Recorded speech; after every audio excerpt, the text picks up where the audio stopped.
ধরো তোমার বাসায় একটা পোষা বিড়াল আছে, সেটাকে তুমি বরফের কোনো রাজ্যে নিয়ে গেলে। এই বিড়ালটা সেখানে কতদিন বসবাস করতে পারবে? আবার ধরো সাগরের ডলফিন মাছ এই যে এরকম করে পড়ে, তোমরা টিভিতে দেখো অথবা বিভিন্ন ডকুমেন্টারি বা মুভিতে দেখো যে ডলফিন মাছ খুবই সুন্দর করে এরকম করে লাফ দিয়ে আবার নিচে পড়ে। তো এটা তোমার কাছে ভালো লাগছে, সেটাকে তুমি চাচ্ছ যে তোমার বাসায় পালন করতে। তুমি সেটা সাগর থেকে উঠিয়ে নিয়ে এসে কি করলাম, তোমার বাসায় তোমার বিছানায় তুমি সেটা রেখে পালন করতে চাচ্ছ, এটাকে বড় করতে চাচ্ছ। সেটা কি বেঁচে থাকবে? বেঁচে থাকবে না। কেন থাকবে না বলতো? এই যে থাকার জায়গা বা বাসস্থানের ভিত্তিতে কেন জায়গাগুলো আলাদা? কেন একটা বিড়াল আমাদের মতো আমাদের ঘরে থাকতে পারে কিন্তু সেটা বরফে থাকতে পারে না? আবার তোমার যদি একটা হাঁস অথবা মুরগি থাকে, সেটাকে যদি তুমি সাহারা মরুভূমিতে ছেড়ে দাও, তখন কি সেটা সেই জায়গায় বসবাস করতে পারবে বা তার জীবন টিকিয়ে রাখতে পারবে? পারবে না। তাহলে এই যে প্রশ্নগুলো, যে কেন এরকম হচ্ছে, এই যে বাসস্থানের এই যে ভিন্নতা, এটা কেন? এটা হচ্ছে কোন প্রাণী বা কোন জীব কোন জায়গায় বেঁচে থাকতে পারে, বেঁচে থাকার জন্য তার খাবার, পানি, তারপর হচ্ছে বাসস্থান ও তাপমাত্রা সবগুলো মিলিয়ে যদি সে বেঁচে থাকার মতো পরিবেশ পায়, বেঁচে থাকার মতো রসদ যোগান করতে পারে কোনো একটা জায়গা থেকে, ওই আশেপাশের পুরো সবকিছু মিলিয়ে, তাহলেই সে সেই জায়গাটায় বেঁচে থাকে। এখন এই জীবের বাসস্থান বা জীবের আবাসস্থল, এটা হচ্ছে মেইনলি দুইটা ক্যাটাগরিতে ভাগ করা হয়। একটা হচ্ছে যেটা জলে বসবাস করে, আরটা হচ্ছে যেটা স্থলে অথবা ডাঙায় বসবাস করে, এইরকম। তাহলে জল ও স্থল, এই দুইটা দিয়ে হচ্ছে মেইন ক্যাটাগরি। তাহলে আমরা বলবো যে জীবের আবাসস্থল, জীব কাকে বলা হয়? যার হচ্ছে জীবন আছে। এখন প্রাণীর জীবন আছে সেটা আমরা জানি। এখন আর কিসের জীবন আছে? উদ্ভিদের কি জীবন আছে? হ্যাঁ, উদ্ভিদের জীবন আছে। কারণ দেখবা ছোট থাকতে একটা উদ্ভিদ এই যে মাটি থেকে ছোট হয়ে বের হয়, তারপর আস্তে আস্তে বড় হয়ে বিশাল বড় গাছ হয়ে যায়। একটা বীজ যদি তুমি রোপণ করো, এটা কিছুদিন পরে আস্তে আস্তে এটা বড় গাছ হয়ে যায়। তাহলে এটা কি, এই যে বৃদ্ধি হইলো, এটা আসলে কি জীবন আছে বিধায় এটা হইলো। একটা সময় পর্যন্ত মানুষ মনে করতো উদ্ভিদের কোনো জীবন নেই। বাংলাদেশি একজন প্রখ্যাত বিজ্ঞানী স্যার জগদীশ চন্দ্র বসু হচ্ছেন প্রথম এটা আবিষ্কার করছেন যে গাছেরও বা উদ্ভিদেরও জীবন আছে। ওকে, তাহলে এই জীবের মেইন দুইটা আবাসস্থল, একটা হচ্ছে স্থল আর একটা হচ্ছে জল। এই স্থলকে আবার চারটা ভাগে ভাগ করা যায়। চারটা কি কি? ধরো প্রচুর পরিমাণ গাছ আছে এক জায়গায়, তাহলে গাছ একরকম। আমরা যে জায়গায় থাকি, নর্মালি লোকালয় যে জায়গায় থাকে সেই জায়গায় এত গাছপালা নেই, এটা। আবার কিছু কিছু অঞ্চল দেখবা যে কি অনেক বড় বড় গাছপালা নাই, কিন্তু বিস্তীর্ণ সমভূমি, শুধু ঘাস ঘাসের মতো দেখা যায়, ফুটবল খেলার মাঠ যেরকম করে দেখা যায় এইরকম মাঠ, যেগুলো তোমরা ডিসকভারি বা এরকম বিভিন্ন চ্যানেলে দেখো, যে হরিণ দৌড়াচ্ছে, হরিণ ঘাস খাচ্ছে, বাঘ আইসা সেটাকে শিকার করার জন্য দৌড়াচ্ছে, এই যে এইরকম জায়গা। তাহলে সেটা আসলে কি? এটাকে বলা হয় সমভূমি। এই সমভূমিটাতে কি থাকে? এটাতে থাকে হচ্ছে ছোট ছোট ঘাস, এটাতে বড় বড় বিভিন্ন গাছপালা নেই। এই জিনিসটা আরেকটা নাম হচ্ছে তৃণভূমি। কি বলা হচ্ছে? তৃণভূমি। আর কিছু কিছু জায়গা আছে যে এটা বেশিরভাগ সময় হচ্ছে বরফে আবৃত থাকে, এটাকে বলা হয় মেরু অঞ্চল। মেরু অঞ্চল যেটা সবসময় বরফে আবৃত থাকে সেটাকে বলা হয় মেরু অঞ্চল। আর যেটা হচ্ছে প্রচুর তাপমাত্রা, ধুলাবালু, মরুভূমির মতো দেখা যায় সেটাকে বলা হয় মরুজ অঞ্চল। তাহলে মেইন চারটা অঞ্চল। স্থলের ভিতরে কয়টা অঞ্চল? চারটা, বা চারটা শ্রেণীতে ভাগ করা যায়। কি কি? আরেকবার বলতেছি। একটা হচ্ছে বনজ অঞ্চল। বনজটা কি? যে জায়গায় প্রচুর পরিমাণ গাছপালা জন্মগ্রহণ করে। এইরকম কি কি আছে? শালবন বিহার বা সুন্দরবন, যে জায়গায় প্রাকৃতিকভাবেই অনেক গাছপালা জন্মগ্রহণ করে, প্রচুর ঘন ঘন গাছপালা। এগুলো কেন ঘন ঘন হয় সেটা প্রশ্ন হতে পারে। এগুলো ঘন ঘন হয় কারণ এইটার ঝোপঝাড়ের মতো হয়, বিভিন্ন গাছের আড়ালে বা ঝোপঝাড়ের আড়ালে প্রাণীরা লুকায়িত থাকে যেন শিকারীরা তাকে ধরতে না পারে, বা একটা প্রাণী থেকে আরেকটা প্রাণী বেঁচে থাকার জন্য সেই জায়গাগুলোতে আশ্রয় নেয়। এটা হচ্ছে প্রকৃতির একটা অপরূপ সৌন্দর্য। যেই জায়গাটাতে কোন একটা প্রাণী বেঁচে থাকার জন্য আশ্রয় গ্রহণ করতেছে, সে তার আত্মরক্ষার জন্য সেখানে থাকবে। যদি খোলা একটা জায়গায়, তুমি চিন্তা করো, খোলা একটা জায়গার ভিতরে সবসময় হরিণ থাকতেছে, তাহলে সেই হরিণ কি খুব বেশি দিন বাঁচতে পারবে? বাঘ রেগুলার এসে কি করবে, সেটাকে খেয়ে ফেলবে। আবার সব হরিণ খাওয়া শেষ, কোনো আর হরিণ বাকি নেই, তাহলে বাঘ কি আর বেঁচে থাকতে পারবে? খাবারের অভাবে এবার বাঘও মারা যায়। তাহলে এই যে ভারসাম্যটা রক্ষা পাবে না। প্রকৃতির এই ভারসাম্যের জন্য হচ্ছে কি, কোন প্রাণী কোন জায়গায় বসবাস করবে সেটা তারা, তাদের জন্য কোনটা সুইটেবল, কোনটা পারফেক্ট, সেই জায়গাটা তারা বাছাই করে, সেই জায়গায় তারা বংশ বিস্তার করে। তাহলে এটা বনজ অঞ্চল, এইটার ভিতরে বড় বড় গাছ থাকবে, এটার ভিতরে বিভিন্ন রকমের প্রাণী থাকবে, তারা বিভিন্ন রকমের উদ্ভিদের আড়ালে লুকায়িত থাকে। সেখানে বিভিন্ন রকম উদ্ভিদ থাকে। ধরো সুন্দরবন, সুন্দরবনের ভিতরে সুন্দরী, গেওয়া, কেওয়া, বিভিন্ন রকম উদ্ভিদ থাকে, যেগুলোর বৈশিষ্ট্য সবকিছু আলাদা আলাদা।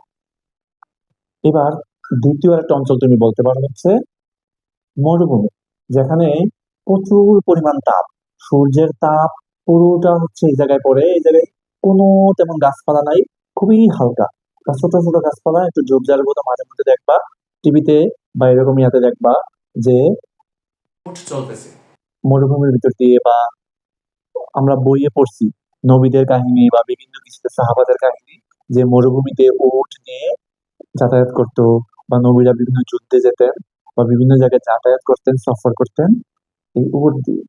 এটা আসলে কি, এই আফ্রিকা অঞ্চলে বা সৌদি আরব এরকম কিছু অঞ্চল হচ্ছে এই মরুভূমিগুলো থাকে বা আছে এখন বর্তমানে এক্সিস্টিং। সেখানে আসলে কি হয়, প্রচুর পরিমাণ তাপ, এখানে বড় বড় গাছপালা নেই, তাহলে এই সূর্যের তাপে বালুগুলো থাকে উত্তপ্ত। তাপমাত্রা নর্মালি দিনে থাকে 40, 50, 60 এরকম তাপমাত্রা থাকে। সেখানে এই আমি তুমি কি বসবাস করতে পারবো? সারাক্ষণ যদি রোদে থাকি তাহলে মানুষ সেখানে বসবাস করতে পারবে না।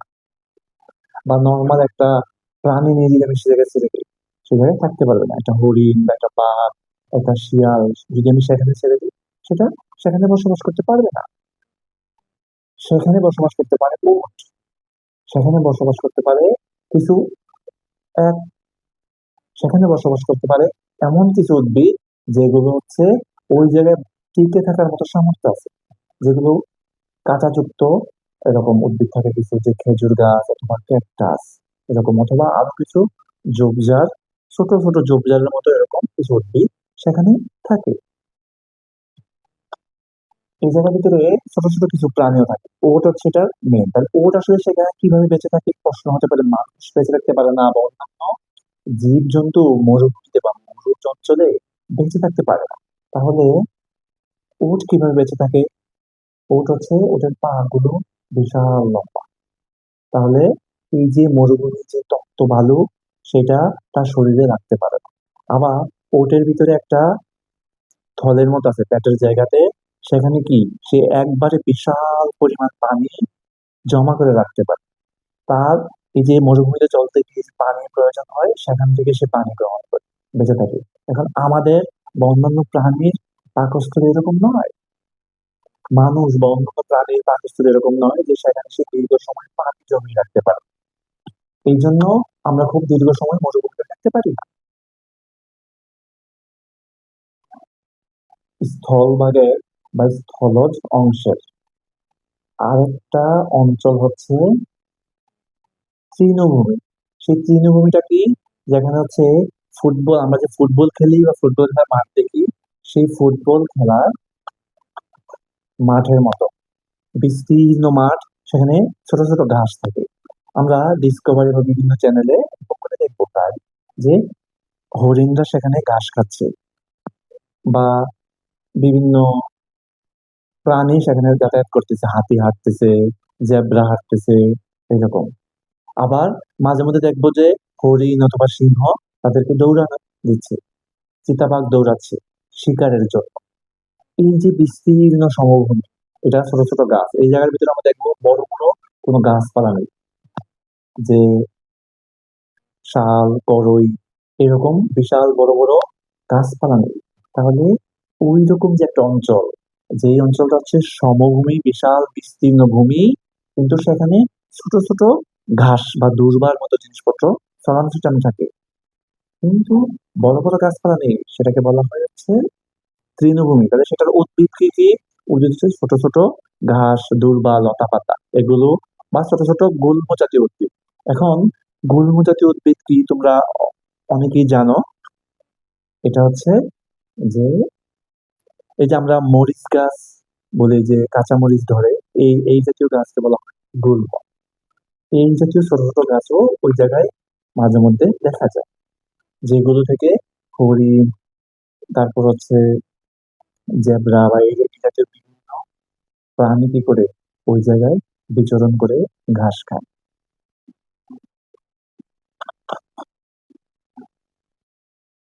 আর স্থলজ অংশের আরেকটা অঞ্চল হচ্ছে ৪ নাম্বার অঞ্চল, সেটা হচ্ছে মেরু অঞ্চল, যেটা হচ্ছে বরফে আবৃত থাকে। এই বরফে আবৃত থাকে, আমরা প্রায় টিভিতে দেখি যে অ্যান্টার্কটিকা মহাদেশ বা বরফে আবৃত একটা মহাদেশ আছে, যেখানে বরফগুলো ভেঙে ভেঙে পড়তেছে, অথবা হচ্ছে সেখানে পেঙ্গুইন খুব কিউট করে, খুব সুন্দর করে করে হেঁটে হেঁটে যাচ্ছে। তোমরা এই পেঙ্গুইন হতে চিনো? যদি পেঙ্গুইন না চিনো, পেঙ্গুইন হচ্ছে কি, আজকে একটু সার্চ দিবা বা টিভিতে বা ইউটিউবে একটু দেখবা যে পেঙ্গুইনটা কি। তারা খুবই সুন্দর, অদ্ভুত আচরণ করে, খুব সুন্দর করে এই এটা সুন্দর রাস্তা দিয়ে এরকম করে করে হেঁটে যায়। খুবই সুন্দর কিউট আচার আচরণের একটা প্রাণী হচ্ছে পেঙ্গুইন। এগুলো আসলে কোন জায়গায় থাকে? বরফে আবৃত জায়গায় থাকে। বরফ আবৃত এরকম জায়গা কি আছে? অ্যান্টার্কটিকা মহাদেশ আছে। অথবা এটা, এই অ্যান্টার্কটিকা মহাদেশটা আসলে কোন দিকে, প্রশ্ন হতে পারে যে এটা আসলে কোন দিকে। আমরা এই যে কিছুদিন আগে বিশ্বকাপ হলো, সেই বিশ্বকাপে একটা দেশ খুবই, এই যে ফেমাস, কিছুদিন আগে বিশ্বকাপ ফাইনাল খেললো আর্জেন্টিনা। এই আর্জেন্টিনা থেকে জাহাজে করে যেতে হয় সেই অ্যান্টার্কটিকা মহাদেশে। এই আর্জেন্টিনা খুব কাছাকাছি একটা দ্বীপের ভিতরেও অনেক পেঙ্গুইন রয়েছে। তো এরকম পেঙ্গুইন থাকে, সাদা ভাল্লুক থাকে, তারপরে এরকম অনেক কিছুই থাকে যেগুলো হচ্ছে কি ওই বরফে বেঁচে থাকতে পারে। এখন প্রশ্ন হচ্ছে, আমরা কেন ওই জায়গায় গিয়ে, আমরা নর্মালি হচ্ছে শীত পড়লে কম্বল গায়ে দিই বা বিভিন্ন শীতের পোশাক পরি, কিন্তু তারা এগুলো ছাড়া, এই পোশাকগুলো ছাড়া কিভাবে বসবাস করতেছে? কোনো মানুষ যদি অ্যান্টার্কটিকা মহাদেশে যায়, তখন হচ্ছে প্রচুর কাপড় নিয়ে যেতে হয়, শরীর পুরো শরীর আবৃত করে রাখতে হয়, এত ঠান্ডা। কিন্তু তারা, এই যে প্রাণীগুলো বা এখানে যে উদ্ভিদগুলো থাকে, সেই উদ্ভিদগুলো কোনো কিছু ছাড়াই, বা এই প্রাণীগুলো কোনো জ্যাকেট বা কোনো কিছু ছাড়াই, শীতের কোনো কাপড় ছাড়াই বসবাস করতেছে কিভাবে? তাদের চামড়ার নিচে একটা চর্বির আস্তরণ থাকে, মোটা আস্তরণ। এই আস্তরণ গুলো কি করে তাদের শরীরকে গরম রাখে, তাদের শরীরে ঠান্ডা রাখতে দেয় না। আল্লাহর যে অপূরব সৃষ্টি, যে যেই জায়গায় যেই প্রাণীটা বসবাস করতে পারবে তাকে ঠিক সেইভাবে তৈরি করছেন। তাহলে এই যে একটা সাদা ভাল্লুক অথবা হচ্ছে একটা পেঙ্গুইন, তাদের চামড়ার নিচে একটা ভারী আস্তরণ থাকে। কিসের আস্তরণ? চর্বির আস্তরণ। এই আস্তরণটা তাদের শরীরটাকে গরম রাখে। তার জন্য তারা কি করতে পারে? সেখানে বসবাস করতে পারে। তাহলে এটা হচ্ছে কি চতুর্থ। তাহলে এটার সামাজিক আমরা কি বলবো? যে স্থলজ অঞ্চল, জীব যে বসবাস করে দুইটা প্রধান, একটা হচ্ছে জলজ আর একটা হচ্ছে স্থলজ। স্থলজের আরো 4টা ক্যাটাগরি আমরা পাচ্ছি। কি কি? একটা হচ্ছে বনজ বা বন জঙ্গল, যেখানে প্রচুর গাছপালা, প্রচুর ঝোপঝাড়, অনেক বেশি প্রাণী থাকে, অনেক বেশি গাছপালা থাকে। ওকে, এটা অলরেডি আমরা জানি, একটা হয়ে গেল। এবার 2 নাম্বার হচ্ছে তৃণভূমি। এই বিস্তীর্ণ জায়গা, মাঠের মতো, ফুটবল খেলার মাঠের মতো বিস্তীর্ণ জায়গা, সেখানে ছোট ছোট ঘাস, দূর্বা, লতা পাতা এরকম থাকে, যেগুলোতে এই বিভিন্ন প্রাণী হেঁটে হেঁটে খাবার খায়, ঘাস লতা পাতা খায়। কিছু কিছু প্রাণী আছে এগুলো থেকে বিভিন্ন পোকামাকড় বা এটা সেটা খায়। আবার যে প্রাণীগুলো ঘাস খায় সেগুলোকে আবার বড় প্রাণীগুলো, বাঘ বা সিংহের মতো প্রাণীগুলো সেগুলোকে আবার শিকার করে। এটা এটা হচ্ছে 2 নাম্বার, তৃণভূমি। 3 নাম্বার হচ্ছে মরুজ অঞ্চল বা মরুভূমি। এই মরুভূমিটা অলরেডি আমরা বলছি যে সাহারা মরুভূমি বা এরকম বিভিন্ন মরুভূমি আছে, এগুলো আফ্রিকা বা আরব দেশগুলোতে এই মরুভূমি বেশি থাকে। এগুলো মরুভূমির বৈশিষ্ট্য কি বলছিলাম, বলা হয়েছিল যে মরুভূমি হচ্ছে প্রচুর তাপ থাকে, এই তাপে ধুলাবালু হয়, বৃষ্টি খুবই কম হয়, গাছপালা খুবই কম হয়। এটা এটা হচ্ছে মরুভূমির বৈশিষ্ট্য। আর 4 নাম্বার হচ্ছে মেরু অঞ্চল, একটা হচ্ছে মরুজ আর একটা হচ্ছে মেরু। মেরু মানে হচ্ছে বরফ আবৃত অঞ্চল, যেটা সারা বছর বা বেশিরভাগ সময় বরফে আবৃত থাকে, খুবই অল্প সময় হচ্ছে বরফ ছাড়া থাকে, অথবা পুরো সময়টাই বরফে আবৃত থাকে। এটা তাহলে এটা গেল। এবার হচ্ছে আমরা জলজ অঞ্চলকে পড়ব, যে জীব যে এবার জলে থাকে। জলে কি আসলে জীব থাকে? আমরা যে দেখি মাছ অথবা হচ্ছে বিভিন্ন পোকামাকড়, এটা সেটা, এরকম দেখবো যে শৈবাল, শৈবাল একটা উদ্ভিদ, এই জিনিসপত্রগুলো, বা কেউ যদি কখনো ধান ক্ষেত বা পুকুর বা এরকম খাল বিলে নামে, তখন দেখবে যে পানির নিচেও ছোট ছোট উদ্ভিদ পায়ে লাগতেছে। এই উদ্ভিদগুলো আসলে কি? এগুলো হচ্ছে জলজ উদ্ভিদ, জলের ভিতরে বা পানির ভিতরে তারা বসবাস করে। পানির ভিতরে কি কত কিছু থাকে, শামুক থাকে, ঝিনুক থাকে, তারপর হচ্ছে বিভিন্ন প্রাণী থাকে, মাছ থাকে, সামুদ্রিক বিভিন্ন প্রাণী থাকে, বিভিন্ন কিছু। ওকে, তাহলে এই পানি বা জলকে বা জলজ আবাসস্থলকে 2 ভাগে ভাগ করা যায়। একটা হচ্ছে মিঠা পানি, আর একটা হচ্ছে লোনা পানি অথবা হচ্ছে সামুদ্রিক। মিঠা পানি কি? আমাদের এই যে পুকুর খাল বিল, এটার ভিতরে চিন্তা করো যে পুকুর বা খাল বিলে কোন কোন প্রাণীগুলো বসবাস করে, কোন কোন উদ্ভিদগুলো বসবাস করে বা জন্মগ্রহণ করে। আমরা খালে বা পুকুরে যে মাছগুলো চাষ করি, রুই, কাতলা, কই, শিং, মাগুর, এই যে মাছগুলো, এগুলো হচ্ছে খালে, পুকুরে, বিলে এটা। আবার ছোট ছোট এই যে উদ্ভিদ জন্মগ্রহণ করে, এগুলো কি জলজ উদ্ভিদ, মিঠা পানির উদ্ভিদ, এইগুলোকে আবার প্রাণীগুলো খায়, মাছ বা এরকম বিভিন্ন প্রাণীগুলো সেগুলো খেয়ে বেঁচে থাকে। এটা আবার আমরা মাঝে মধ্যেই এরকম সামুদ্রিক মাছ খাই, বা সমুদ্রে যখন বেড়াতে যাই বা টিভিতে দেখি যে সমুদ্রের ভিতরে তিমি মাছ, বিশাল বড় তিমি মাছ, ডলফিন মাছ, অথবা এরকম বিভিন্ন প্রাণী থাকে, যারা ওই জায়গায় বসবাস করে, বিভিন্ন খেলা দেখায়, এটা সেটা, ভেসে ওঠে। তাহলে 2টা অঞ্চল, একটা হচ্ছে সামুদ্রিক আর একটা হচ্ছে মিঠা পানি। সামুদ্রিক অঞ্চলটা বিস্তীর্ণ, পানির ভিতরে সামুদ্রিক অঞ্চলটা হচ্ছে সবচেয়ে বড়। কারণ পৃথিবীর যে 4 ভাগের 3 ভাগ হচ্ছে পানি, এই 3 ভাগ পানির ভিতরে বেশিরভাগ অঞ্চলে হচ্ছে সমুদ্র। আমরা কি বলি? প্রশান্ত মহাসাগর, আটলান্টিক মহাসাগর, তারপর হচ্ছে ভারত মহাসাগর, এরকম করে বিভিন্ন মহাসাগরের কথা চিনি। আমরা বাংলাদেশ থেকে সবচেয়ে বেশি মানুষ পর্যটক বা সবচেয়ে বেশি মানুষ ঘুরতে যায় কোন জায়গায়? কক্সবাজার। সেই কক্সবাজারটা আসলে কোন সাগরের কাছে বা কোন সাগরের বীচ? সেটা হচ্ছে বঙ্গোপসাগর, এটা একটা সমুদ্র। এই সমুদ্রের আসলে বৈশিষ্ট্যগুলো কি কি? এটা হচ্ছে লবণাক্ত পানি। এটার ভিতরে যেই মাছ বা প্রাণীগুলো জন্মগ্রহণ করে সে বা বসবাস করে, সেগুলো কি ওই লবণাক্ত পানিতে বসবাস করার মতো যোগ্য, সেগুলো সেখানে বসবাস করে। আর মিঠা পানি বা আমাদের এই যে খাল বিল পুকুর, এই যে একটা পানি, সেখানে যে প্রাণীগুলো থাকে বা মাছ বা বিভিন্ন প্রাণী বা উদ্ভিদ জন্মগ্রহণ করে, সেটার বৈশিষ্ট্য একরকম, তার আছে লবণাক্ত না, নর্মাল মিঠা, মিষ্টি জাতীয় খাবার খেয়ে তারা বেড়ে ওঠে। এই জন্য তাদেরকে বলা হয় মিঠা পানি, বা পানি যদি আমরা খাই সেটা লবণাক্ত লাগবে না, এটাকে বলা হয় মিঠা পানি।